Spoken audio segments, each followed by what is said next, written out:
Guys, ituturo ko sa inyo kung paano mag-load ng 99 pesos sa ating mga GSAT HD. Yung GPinoy kasi guys na 99 pesos, tinatanggap na ng bagong GSAT HD ngayon. Sa GCash po tayo bibili guys.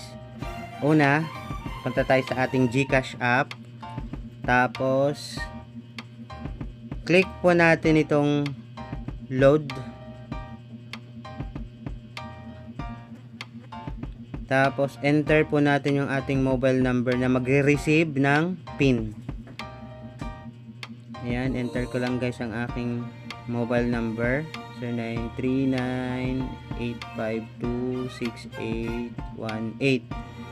Tapos, click po natin itong non-telco.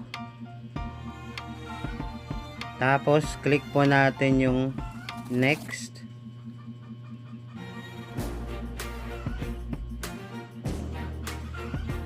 Tapos, scroll natin sa right side. Click po natin itong Pay TV.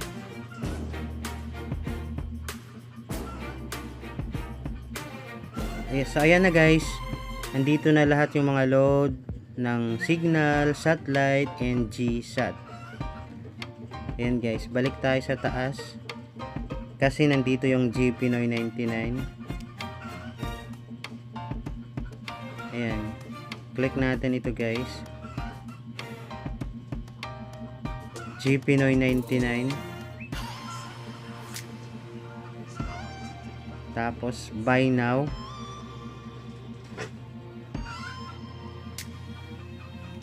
Tapos pay 99 pesos.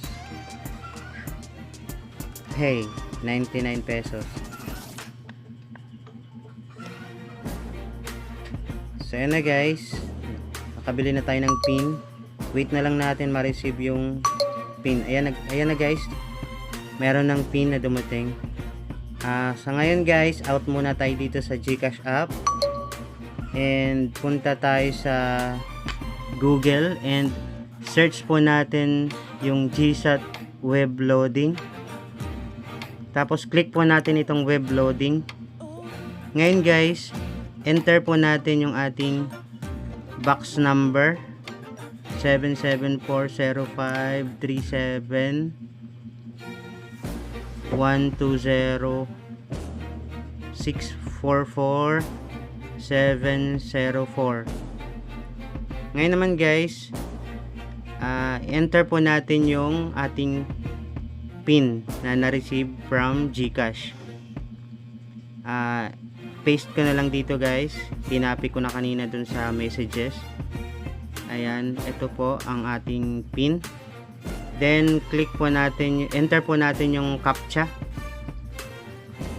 51431. Ngayon guys, click natin yung submit.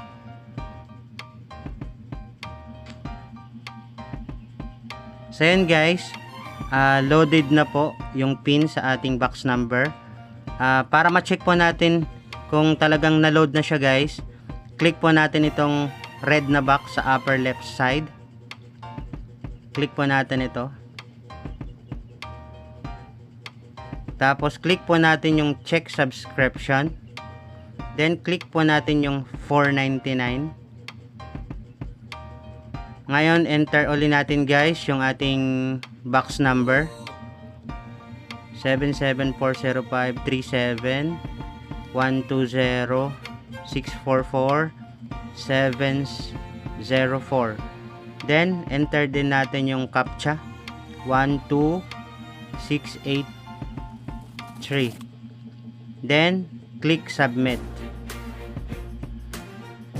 So ito na guys, sa baba serial number or yung box number natin, tapos subscription start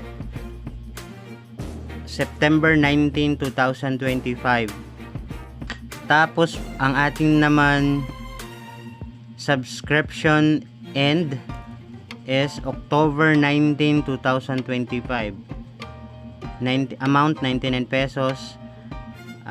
So yun lang guys, ganun lang kadali mag-load ng ating mga GSAT HD gamit ang 99 pesos ng GPinoy. Thank you so much guys, bye!